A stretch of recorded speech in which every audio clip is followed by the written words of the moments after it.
በስመ አብ ወወልድ ወመንፈስ ቅዱስ አሐዱ አምላክ አሜን።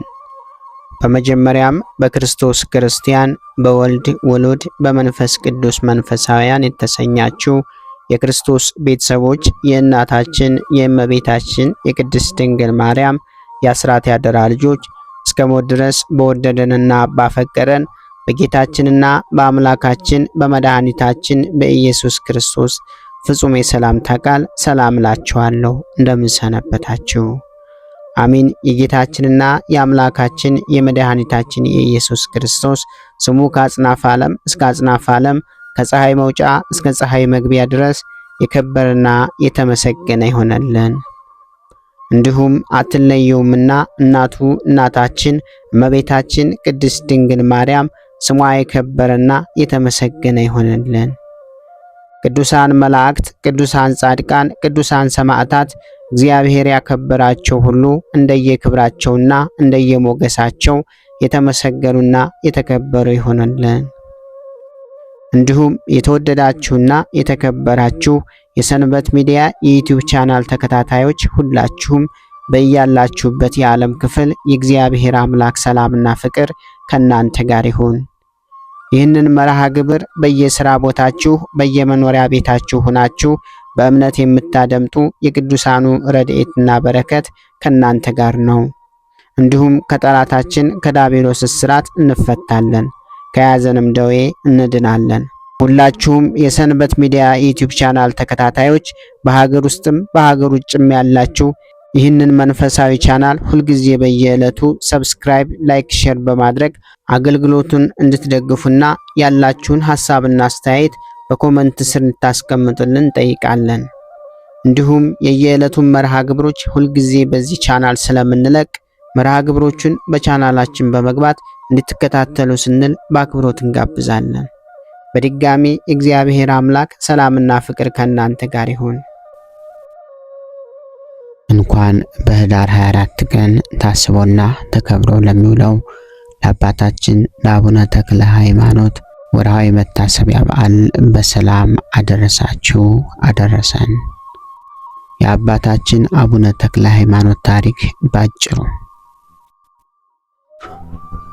ሐዲስ ሐዋርያ አቡነ ተክለ ሃይማኖት። ተክለ ሃይማኖት ማለት የሃይማኖት ተክል፣ ተክለ አብ፣ ተክለ ወልድ፣ ተክለ መንፈስ ቅዱስ ማለት ነው። እግዚአብሔር አምላካችን ለኢትዮጵያ ሐዲስ ሐዋርያ አድርጎ የመረጣቸው ጻድቁ አባታችን ተክለ ሃይማኖት በሊቀ መላእክት በቅዱስ ሚካኤል አብሳሪነት ከአባታቸው ከካህኑ ጸጋ ዘአብና ከእናታቸው ከቅድስት እግዚአርያ መጋቢት 24 ቀን ተጸንሰው ታኅሳስ 24 ቀን በ1197 ዓመተ ምህረት ተወለዱ። ጻድቁ በተወለዱ በሶስተኛው ቀን ከእናታቸው እቅፍ ወርደው አሐዱ አብ ቅዱስ፣ አሐዱ ወልድ ቅዱስ፣ አሐዱ ውእቱ መንፈስ ቅዱስ ማለትም አንዱ አብ ቅዱስ ነው፣ አንዱ ወልድ ቅዱስ ነው፣ አንዱ መንፈስ ቅዱስ ቅዱስ ነው በማለት የፈጠራቸውን አምላክ አመስግነውታል። ወላጆቻቸውም ስማቸውን ፍስሐ ጽዮን አሏቸው። ይኸውም የጽዮን ተድላዋ ደስታዋ ማለት ነው። የወላጆቻቸው የቀድሞ ስማቸው ዝርዓ ዮሐንስና ሳራ ይባል ነበር። አቡነ ተክለ ሃይማኖት ከልጅነታቸው ጀምሮ በወላጅ አባታቸው በካህኑ ቅዱስ ጸጋ ዘአብ ግብረ ድቁናን ሥርዓተ ቤተ ክርስቲያንን ሲያጠኑ ቆይተው እስክንድርያው ሊቀ ጳጳስ ከአቡነ ቄርሎስ ድቁናንና ቅስናን ተቀብለዋል። ብፁዕ ቅዱስ አባታችን ቅድስት ቤተ ክርስቲያንን በወጣትነት ዕድሜያቸው ያገለገሉ እንደነበር በዚህ ይታወቃል። ከዕለታት በአንዱ ቀን አባታችን ለአደን ወደ ዱር ሄደው ሳለ ሊቀ መላእክት ቅዱስ ሚካኤል ተገልጦ ታያቸው።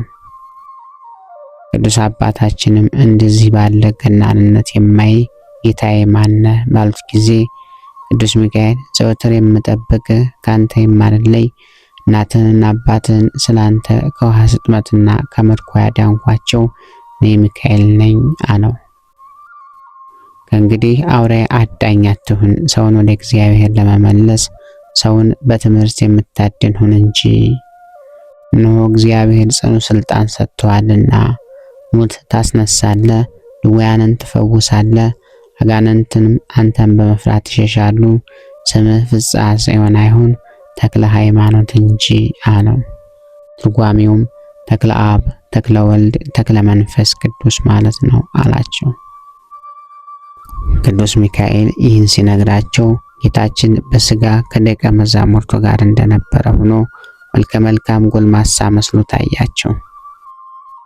ጌታችንም ወዳጅ እንዴት ሰነበት ቸር አለህን አላቸው። አቡነ ተክለ ሃይማኖትም ጌታዬ ሆይ አንተ ማነህ ብለው ሲጠይቁት ጌታችንም እኔ የዓለም መድኃኒት ኢየሱስ ነኝ፣ በእናትህ ማኅፀን ፈጥሬ ያከበርኩ እኔ ነኝ። በተወለድክ ጊዜ በሦስተኛው ቀን አሐዱ አብ ቅዱስ፣ አሐዱ ወልድ ቅዱስ፣ አሐዱ ውእቱ መንፈስ ቅዱስ ብለህ ታመሰግነኝ ዘንድ የምስጋና ሀብት ያሳደርኩብህ እኔ ነኝ። በረሃብ ዘመን በቤት የሚያሻው ምግብ ሁሉ ቅቤው፣ የስንዴው ዱቄት በእናት በአባት ቤት ይመላ ዘንድ በእጅህ ሀብተ በረከትን ያሳደርኩብህ እኔ ነኝ። ያንን ሰው አንተን በተጣላ ጊዜ በነፋስ አውታር የሰቀልኩ በመዓት ጨንገር የገረፍኩት እኔ ነኝ። ውሃ ጠምቶ በለመንከ ጊዜ ከደረቀ መሬት የጣፈጠ ውሃ ያመነጨሁልህ እኔ ነኝ። ከልጅነት ጀምሮ እስከ ዛሬ ድረስ ብዙ ተአምራት እያደረኩ በአንተ እጅ የታመሙትን ያዳንኳቸው እኔ ነኝ። ወደፊትም አደርግልሃለሁ አላቸው። ይህንንም ብሎ በእጆቹ ባረካቸውና ንስሐ መንፈስ ቅዱስ ብሎ የሹመት ሀብት አሳድሮባቸው ዳግመኛም በምድር ያሰርከው በሰማይ የታሰረ ይሁን፣ በምድርም የፈታኸው በሰማይ የተፈታ ይሁን። አንተን የሰማ እኔም መስማቱ ነው፣ የላከኝን አባቴንም መስማቱ ነው። አንተን እምቢ ያለ እኔን እምቢ ማለት ነው፣ የላከኝን አባቴም እምቢ ማለቱ ነው። ይህ ስልጣን ቀድሞ ለሐዋርያት ሰጥቻቸው ነበር አላቸው። ከሐዋርያትም ሹመት የተቀበሉ ጳጳሱ ትሾምና ትሽር፣ ትተክልና ትነቅል ዘንድ ስልጣንን ሰጠ። ይህንንም ያደረኩ የጳጳሱን ቃል በመናቅ አይደለም፣ የፍቅሬን ጽናት በአንተ ገልጽ ዘንድ ነው እንጂ። ሐዋርያት ወዳልደረሱባት ሕዝብ በመምህርነት ልክህ ዘንድ በሚካኤል ቃል አዲስ ስም አወጣሁልህ። አንተም በማንኛውም ሥራ ከእነርሱ አታንስም፣ አዲስ ሐዋርያ አድርጌሃለሁና። ሰውን ሁሉ በእኔ ስም እያስተማርክ ታሳምን ዘንድ ሚካኤልን ባሰብከው ሥራ ሁሉ ረዳት የሆነ ሁልጊዜ ከአንተ አይለይም፣ በምትሄድበትም ጎዳና ሁሉ እርሱ መሪ የሆነ እኔም ባለ ዘመን ሁሉ አልለይህም ካላቸው በኋላ ሰላምታ ሰጥቷቸው አረገ። እሱ አባታችን እጅ ነስተው ለእኔ ለኃጥእ የማይገባኝ ሲሆን ይህን ሁሉ ጸጋ የሰጠኸኝ ስምህ በሰማይ በምድር የተመሰገነ ይሁን አሉ። ከዚያች ቀን ጀምሮ ሀብተ ኃይልን ተመሉ ሆኑ። ወደ ቤታቸው ተመልሰው ያላቸውን ሀብት ንብረት ሁሉ ለቤተ ክርስቲያን ለድሆችና ለጦም አዳሪዎች ሰጥተው ጨረሱ። ከዚያም አቤቱ ጌታዬ ኢየሱስ ክርስቶስ ሆይ የመንግስተ ሰማያት በር ትከፍትልኝ ዘንድ እነሆ ቤቴን እንደተከፈተ ተውኩልህ ብለው ቤታቸው እንደተከፈተ ትተው ወንጌልን ለማስተማር ወጡ። ጻድቁ አባታችን በሀገራችን ኢትዮጵያ እየተዘዋወሩ ሕዝቡን ከኃጢአት ወደ ገቢረ ጽድቅ ከክህደት ወደ ሃይማኖት ስለመለሱት በዚህም የተነሳ ለኢትዮጵያውያን ብርሃን ተብለዋል። በዚህም መሰረት ከ1219 እስከ 1222 ዓመተ ምህረት በከተታ 3 ዓመት ወንጌልን አስተማሩ። ቀጥለውም 9 ወር በወይፋን አገልግሎታቸውን ፈጸሙ። 1223 እስከ 1234 ዓመተ ምህረት ዳሞት በተባለው ስፍራ ወይም በወላይታ ሀገር 12 ዓመታት ህዝቡን በማስተማር ከአምልኮተ ጣዖት ወደ አምልኮተ እግዚአብሔር፣ ከገቢረ ኃጢአት ወደ ገቢረ ጽድቅ መልሰዋል። ቤተክርስቲያንንም አንጸዋል። በዚህም ሀገር ዲያብሎስ በዛፍ ላይ አድሮ አምላክ ነኝ ያለ ለረጅም ዘመናት ህዝቡን በማሳት የሚጠቀምበትን ዛፍ በተአምራት ከስሩ ነቅለው አፍልሰውታል።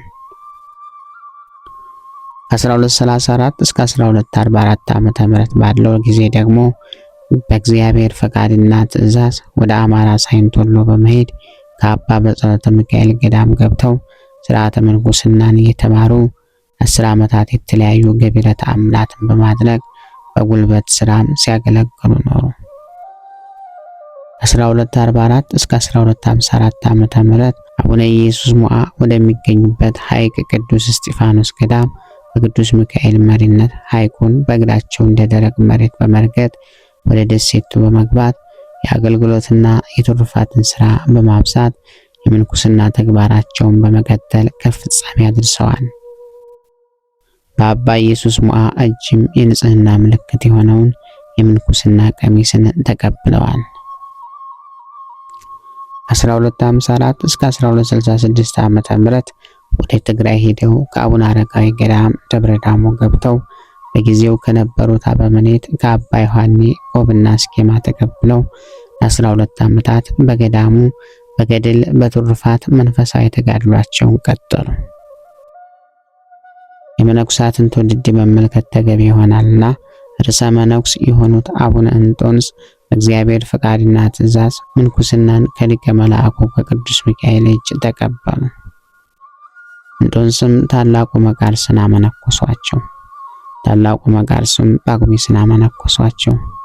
እንዲህ እያለ የአባቶቻችን የምንኩስና ትውልድ እስከ ጻድቁ አባታችን አቡነ ተክለ ሃይማኖት የደረሰ ሲሆን እሳቸውም ያመነኮሷቸው እጅግ ብዙዎች ናቸው። ከነዚህም መካከል ዋና ዋናዎቹ አቡነ ተክለ ሃይማኖት በአንብሮተ እድ የሾማቸው 12ቱ ከዋክብት፣ የወረቡ አኖሪዎስ፣ የሞሮቱ ዜና ማርቆስ፣ የጽላልሹ ታዴዎስ፣ የደንቤው ገብረ ክርስቶስ፣ የወገጉ ሳሙኤል፣ የእናርያው ዮሴፍ፣ የዳሞቱ አድሃኔ፣ የወጁ ኢሳያስ፣ የመንዙ የመራቤቴውና የወላቃው ማርቆሬዎስ፣ የማዕክሉ ቀውስጦስ፣ የፈጣግሩ ማትያስ፣ የዳውሮ ተስፋ ሕፃን፣ የእንሳሮው ዳዊት፣ የዘለዓቱ ናታን ናቸው። ድጋሜ በአንብሮተ እድ የሾማቸው 4 አይና የተባሉ 12ቱ ከዋክብት ዕንባቆም፣ ያዕቆብ፣ ማትያስ፣ ሰማዕቱ ዮሐንስ፣ ዮሐንስ መጥህር፣ ዘትረ ወንጌል፣ አብርሃም ሰላማዊ፣ እስረኛው ቆሞስ፣ ዘወንጌል፣ ዘክርስቶስ ናቸው። እንዲሁም ነጫጭ ርግብ የተባሉትና ከአቡነ ተክለ ሃይማኖት ቀጥሎ በደብረ ሊባኖስ የተሾሙት ኤልሳ፣ ፊልጶስ፣ ሕዝቅያስ፣ ቴዎድሮስ፣ ዮሐንስ ስውር፣ ዮሐንስ ከማ፣ እንድርያስ፣ የብርሃነ ክርስቶስ፣ ጴጥሮስ ናቸው። ብፁዕ አቡነ ተክለ ሃይማኖት በመልአኩ ትእዛዝ ከደብረ ዳሞ ገዳም ወደ ሌላ ገዳም ለመሄድ ሲነሱ አበምኔቱ አባ ዮሐኔና መነኩሳት ሲሸኟቸው አቡነ ተክለ ሃይማኖት 40 ክንድ ርዝመት ባለው ገመድ ገደልን ለመውረድ እንደጀመሩ ገመዱን ሰይጣን ከካስማው ስር ቆረጠባቸው። ቅዱስ አባታችን ግን በዚህ ጊዜ 6 የብርሃን ክንፎች ተሰጣቸውና እየበረሩ ክንፎቻቸውን እያማቱ 3 ምዕራፍ ሄደው ሲያርፉ አበምኔቱና መነኩሳቱ አይተዋቸው እጅግ ተደስተዋል። አባታችን ወደ ትግራይ ሄደው ከአቡነ አረጋዊ ገዳም ደብረ ዳሞ ገብተው በጊዜው ከነበሩት አበምኔት ከአባ ዮሐኔ ቆብና አስኬማን ከተቀበሉ በኋላ ተመልሰው ወደ ሐይቅ በመሄድ ለአቡነ ኢየሱስ ሞዐ ቆብና አስኬማን ሰጥተዋቸዋል። ከዚያም ወደ ዋሊ ገዳም ገብተው ከቅዱሳን ጋር ተገናኝተው በትሩፋት ላይ ትሩፋትን በገድል ላይ ገድልን ጨምረዋል። 1266 እስከ 1267 ዓመተ ምህረት ለአንድ ዓመት ያህል የትግራይን ገዳማት በሙሉ በመጎብኘት ወደ ኢየሩሳሌምና ወደ ግብጽም በመሄድ በዚያ ያሉ ቅዱሳት መካናትን ጎብኝተው መጥተዋል። ከዚህም በኋላ ዳዳ በተባለ ስፍራ ይመለክ የነበረውን 75 ክንድ የሚረዝመውን ዘንዶ በጸሎት ኃይል በመስቀል ምልክት አማትበውበት በተአምራት ገድለውታል። በቦታው ላይ በ40ቱ እንስሳትም ስም ቤተክርስቲያን አንጸው ታቦተ ሕግ አስገብተውላቸዋል። ከሴቶችና ከልጆች ሌላ 3000 በጣዖት የሚያመልኩ ወንዶችን አስተምረው መልሰው አጥምቀው አቁርበዋቸዋል። ከ1267 እስከ 1289 ዓመተ ምህረት ባለው ጊዜ ደግሞ በደብረ ሊባኖስ ካለችው ገዳም አስቦ ዋሻ በመግባት 8 ጦሮችን 2ቱን በፊት 2ቱን በኋላ 2ቱን በቀኝ 2ቱን ደግሞ በግራ አስተክለው ልጆቻቸውን በትምህርተ መስቀል በመዘርጋት ክርስቶስን ሕማምና ሞት ነገረ መስቀልን በማሰብ በተመስጦ ሌትና ቀን ያለማቋረጥ በጾምና በጸሎት በአርምሞ ተወስነው ሲጋደሉ ከቁመት ብዛት የተነሳ ጥር 4 ቀን 1289 ዓ.ም አንዲቱ የእግራቸው አገዳ ተሰብራለች። ቅዱስ አባታችን በመዓልትና በሌሊት በትጋትና በቁመት በተጋድሎ ብዛት አንዲት የአገዳ እግራቸው ስትሰበር እድሜያቸው 92 ነበር። 1289 እስከ 1296 ዓመተ ምህረት 7 ዓመታት በአንድ እግራቸው በመቆም ያለ ምግብና ያለ ውሃ በትርምት ሌትና ቀን እንቅልፍ በማጣት እንደ ምሰሶ ጸንተው በተመስጦ በትጋት ለሰው ዘር ሁሉ ድህነትን ሲለምኑ ኖረዋል። ከ7ቱ ዓመታት ውስጥ ጥቂት ውሃ የቀመሱት በ4ኛው ዓመት ብቻ ነበር። በዚህ ጊዜ ውስጥ ጌታችን ተገልጦላቸው በሰው አእምሮ ሊታሰብና ሊለካ የማይችል ትልቅና ልዩ የመንግስት አዳራሽ ከሰጣቸው በኋላ የመለኮትን ነገር የሚናገር የእሳት አንደበት ያላቸው የመንግስት ልብስ አለበሳቸው። በመስቀል ምልክት የተጌጡት 7 የሕይወት አክሊላትን አቀዳጅቷቸዋል። ይኸውም ስለ ቀናች ሃይማኖትን ለማስተማር መላዋን ኢትዮጵያን ስለመዞረ ከአረማውያን ሕዝብ ጋር በሃይማኖት ስትታገል ደምን ስለማፍሰስ ወደ ኢየሩሳሌም ወርደ ለየልዩ የቅዱሳን ቦታዎች ስለመሳለም በ7 ዓመታት ቁመት የአንዱ አገዳ እግር ስለመሰበሩ ስለ ብዙ ጾምና ጸሎት ስግደት ስለ ልብ ንጽህናና ቅድስና በማለት የሕይወት አክሊላትን ካቀዳጃቸው በኋላ ዝክራቸውን በማዘከር መታሰቢያቸውን የሚያደርጉ ሁሉ በዚህ ዓለምም ሆነ በወዳኛው ዓለም ፍጹም ዋጋና ፍጹም ክብር እንደሚሰጣቸው ጌታችን ታላቅ ቃል ኪዳን ገብቶላቸዋል። ስጋቸውም ወዴት እንደሚቀበር ሲነግራቸው እስከ 57 ዓመት ድረስ ስጋ ከዚህ ይቀበራል። ከ57 ዓመት በኋላ ግን ይህች ዋሻ ትናዳለች። በዚህም ገዳም አደባባይ በስም ታላቅ ቤተክርስቲያን ልጆች ሰርተው ስጋን አፍልሰው በውስጡ ያኖራሉ አላቸው።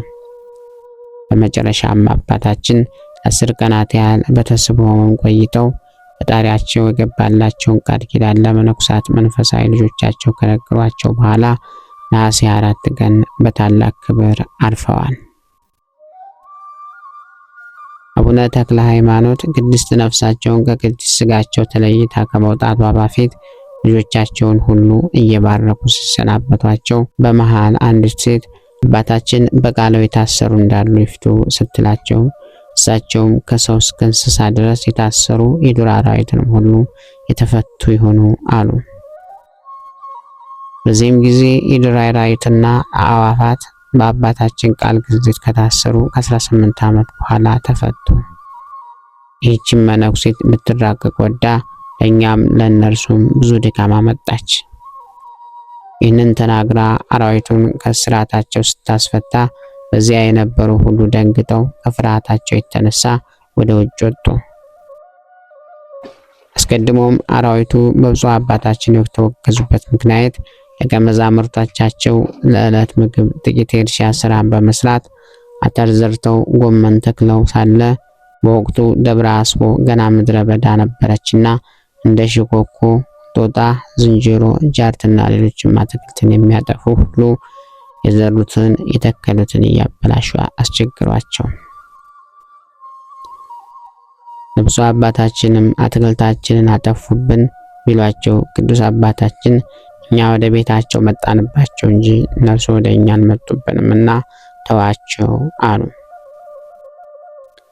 እንደኛም ስጋውያን ደማውያን ናቸውና ተዋቸው፣ አንክፋቸው አሏቸው። እየቆዩ ግን አውሬዎች እየበረቱባቸው ከልካቸው አለፉ። በአንዲት ቀን ቅዱስ አባታችን ሲመለከቱ አንድ ግመል ዝንጀሮ መጥቶ የመበለቲቱን እጅ ይዞ የያዘችውን ነጥቆ ወሰደባት። በኃይልም ስለደበደባት ጮኸችና መነኩሳቱ ደርሰው አስጣሏት። ቅዱስ አባታችንም ይህንን የዝንጀሮ ግፍ ከተመለከቱ በኋላ በዚህ ምድረ በዳ ያላችሁ አራዊት ሁላችሁ ቅዱሳን የደከሙበትን ገንዘባቸውን እንዳትዳፈሩ ከወሰኑላቸው ከልካቸው አልፋችኋልና እኔ በማገለግለው በእግዚአብሔር ቃል የታሰራችሁ ሁኑ ብለው አወገዟቸው። ከዚህም ቀን ጀምሮ አዕዋፍና አራዊቱ የታሰሩ ሆነው አህዮች ከጅብ ጋር በዱር ያድሩ ጀመረ። አዝመራውንም የሚጠብቅ የለም ነበር።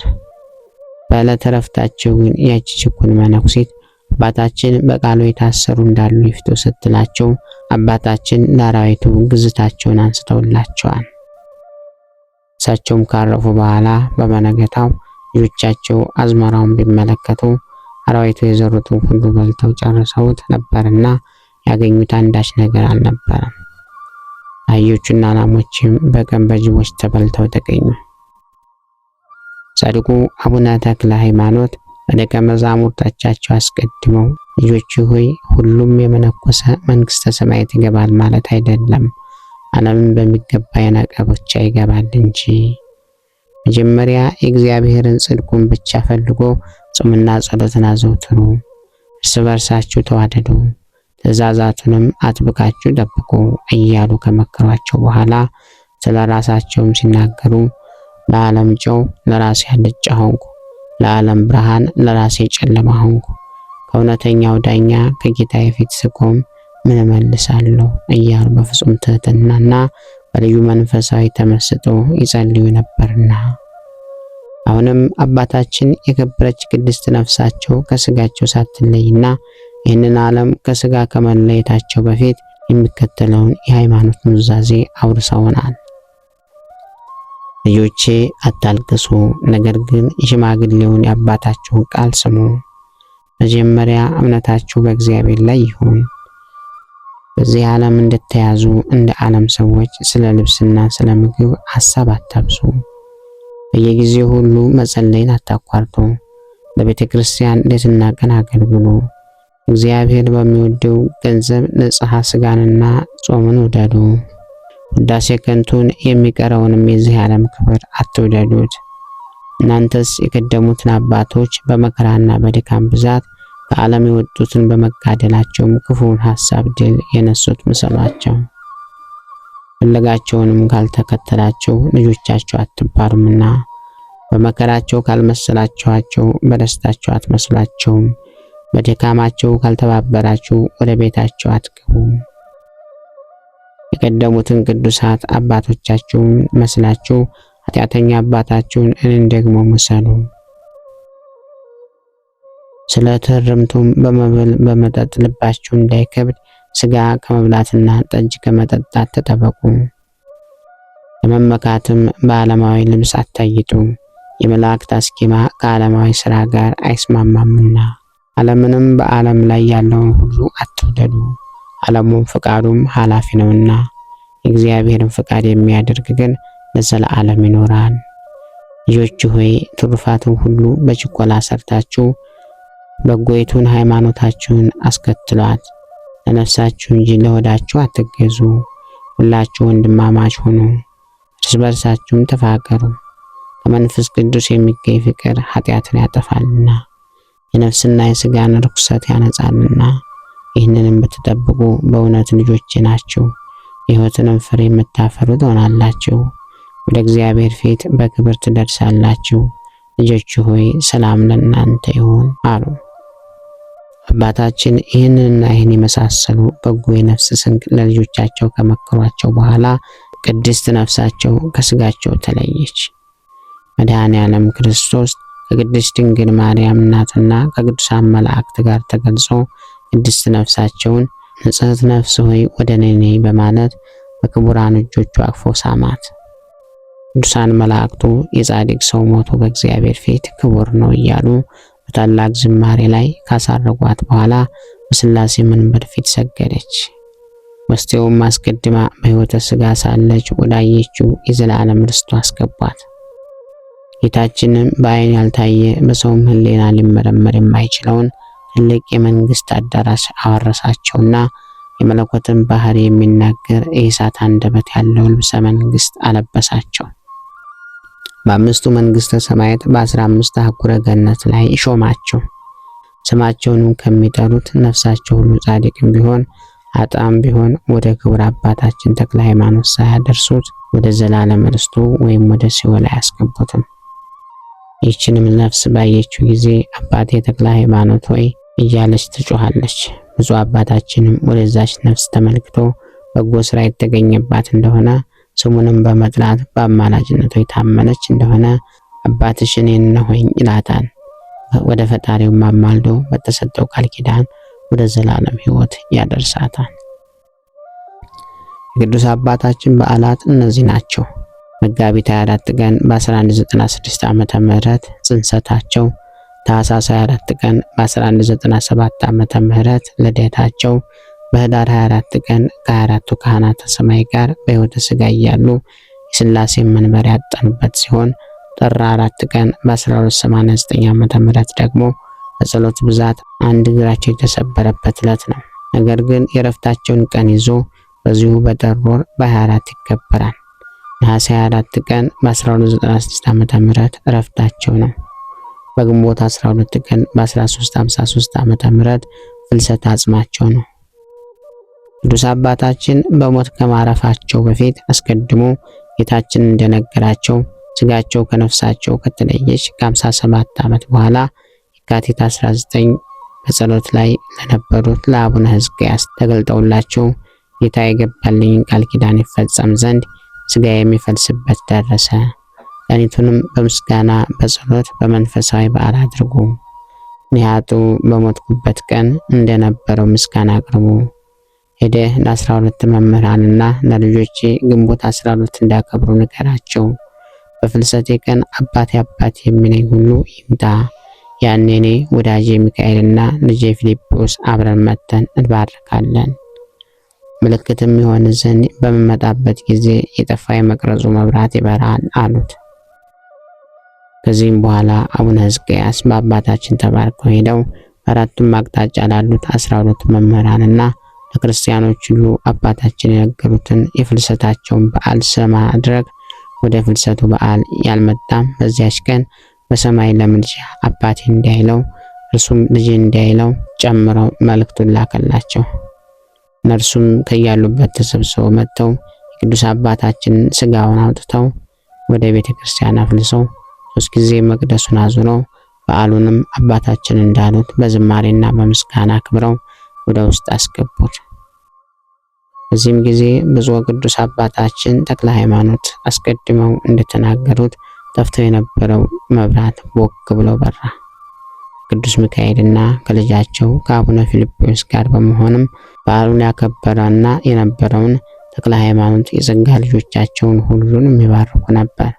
የአባታችን የአቡነ ተክለ ሃይማኖት ጸሎታቸውና በረከታቸው ረድኤታቸው ዘወትር ከኛ ጋር ይሁን። ክብር ምስጋና ይሁን አንድ አምላክ ለሚሆን ለአብ ለወልድ ለመንፈስ ቅዱስ ስም እስከ ዘላለሙ አሜን። ወስብሐት ለእግዚአብሔር ወለወላዲቱ ድንግል ወለመስቀሉ ክቡር። ይቆየን። ጌታ ሆይ ከብልጽግናቸው ብዛት የተነሳ ብዙ መባን ካገቡት ይልቅ የድሃይቱን አነስተኛ መባ እንደተቀበልክ ለሁል ጊዜ የሚያገለግልህን አላፍ መላእክት እያሳሰብኩ በችግሬ ጊዜ የማቀርብልህን ምስጋና ተቀበል። እናንተም ቅዱሳን ነቢያት፣ የወንጌል ሰባኪያን ሐዋርያት፣ ሰማዕታትና ጻድቃን፣ ትጉሃን መላእክት፣ ፍጹማን ደናግል እንዲሁም ደጋጎች መነኩሳት ወይ ልጅ አዋቂ ሳይለይ የምንሰበሰብበትን የጉባኤ ቦታ ባርኩ። ይህንን መጽሐፍት አዘጋጅቶ ብራና ዳምጦ የጻፈውና ያጻፈውን ከግዕዝ ወደ አማርኛ የተረጎመውን ቃለ ንባቡን በእርጋታ መንፈስና በተመስጦ ሕሊና ያዳመጠ በደለኛን ሁሉ የምታስምር የጌታ እናቱ በማርያም ጸሎት ኢየሱስ ክርስቶስ ሆይ በአንድነት ይማረን። ኢየሱስ ክርስቶስ ሆይ በአንድነት ይማረን። ኢየሱስ ክርስቶስ ሆይ በአንድነት ይማረን። ክብር ምስጋና ይሁን አንድ አምላክ ለሚሆን ለአብ ለወልድ ለመንፈስ ቅዱስ ስም እስከ ዘላለሙ አሜን። ወስብሐት ለእግዚአብሔር ወለወላዲቱ ድንግል ወለመስቀሉ ክቡር። ይቆየን።